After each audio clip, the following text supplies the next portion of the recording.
গল্পতুনির চ্যানেলে আপনাদের স্বাগত। আজকের গল্পটি মূলত স্মৃতিকথামূলক লেখা, যেখানে ৯০-এর দশকের ছেলেমেয়েদের বড় হয়ে ওঠা এবং তাদের মজাদার কর্মকাণ্ড ফুটে উঠেছে। আমরা ৫ মূর্তি গল্পের লেখক ড মোস্তফা শামীম, আমি এবং আরও ৩ জন বিএসসি কেমিস্ট্রি পড়ার সময় পরিচিত হই।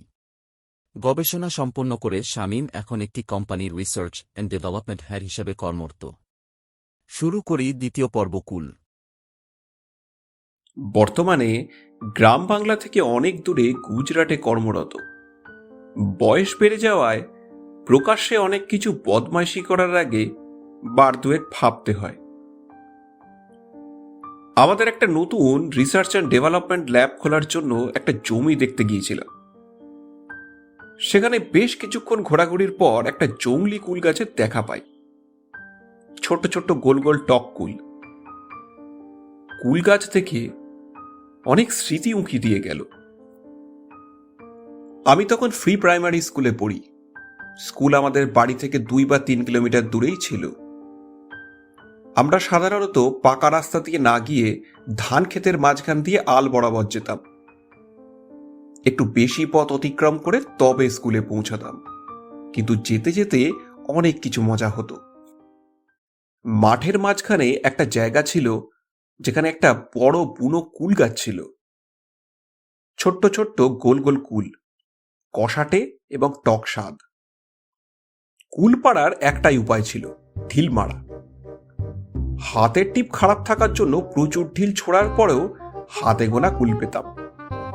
অবাক করার মতো বিষয় ছিল যে আমি বাড়ি থেকে অনেক করে সাদা লবণ নিয়ে যেতাম।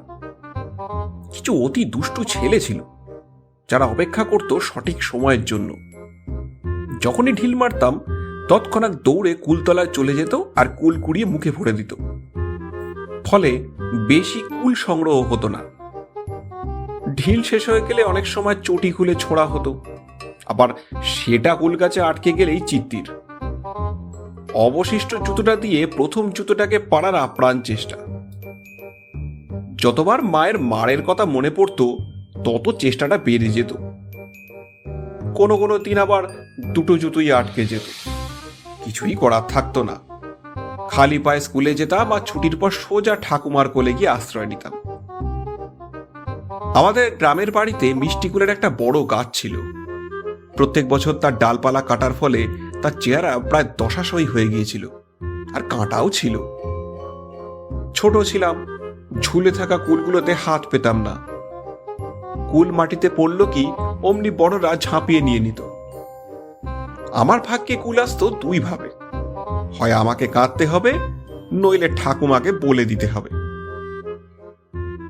এসব দেখতে দেখতে আমি এক অভিনব প্ল্যান বার করেছিলাম, যাতে আমি আমার ইচ্ছে মতো কুল খেতে পারি, আর বাকিরা আমার ইচ্ছের উপর নির্ভর করে।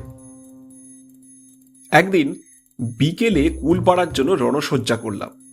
একটা মোটা কাপড়ের ফুল প্যান্ট, বুট, দার্জিলিং থেকে আনা মোটা সোয়েটার, হনুমান টুপি আর দস্তানা পরে নিলাম। তারপর কুল গাছে চড়তে গেলাম। এমনিতে ওই রামের ঝোল খেলে আর খেজুর গাছে উঠে আমি প্রায় গেছই হয়ে গেছিলাম। শুধু কুল গাছে ভয় লাগতো কাঁটার জন্য। আমার রণসজ্জা আমাকে কাঁটার হাত থেকে অনেকাংশে রক্ষা করলো, যার ফলে আমি সেই সমস্ত কুলের কাছে পৌঁছে যেতাম যেগুলো লাঠি দিয়ে পাড়া প্রায় যেতই না। আমি সবচেয়ে ভালো কুলগুলো খেতাম, আর আটিগুলো দাদা, পিসি আর বাড়ির অন্য বাচ্চা কাচ্চাকে ছুঁড়ে মারতাম। সবাই নিচে থেকে বলতো, ওই কুলটা দেখ, ওইখানে দেখতো কত ভালো কুল।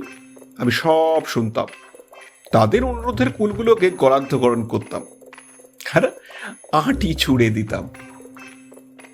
অবশেষে যখন গাছ থেকে নামতাম দেখতাম যে সোয়েটারে, টুপিতে অনেক কাঁটা ফুটে থাকতো। কিছু কিছু গায়েও ফুটে যেত, কিন্তু কুল খাবার মজায় ওসব গায়েই মাখতাম না। গুজরাটে বুনো কুলগুলো দেখে অনেক স্মৃতি তাজা হয়ে গেল।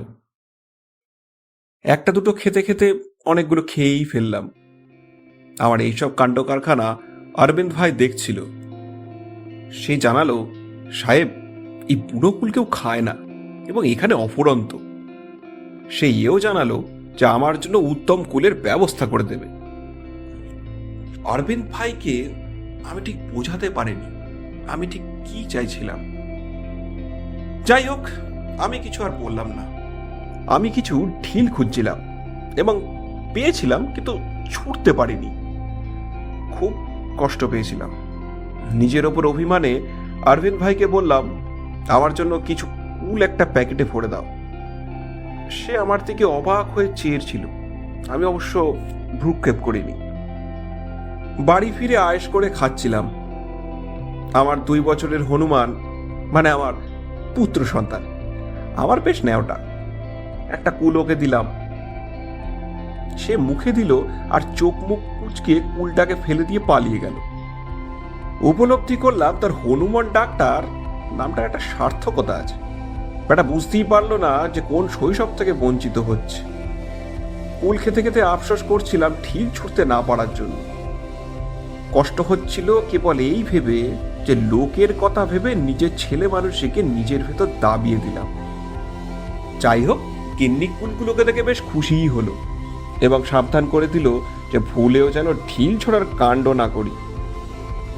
আমিও ভাবলাম ডিরেক্টর স্যারকে পজিটিভ ফিডব্যাক দেব আর ওখানে নতুন রিসার্চ অ্যান্ড ডেভেলপমেন্ট ল্যাব খোলার জন্য সম্মতি দেব। গবেষণা করব আর ঢিল মেরে কুল পারব।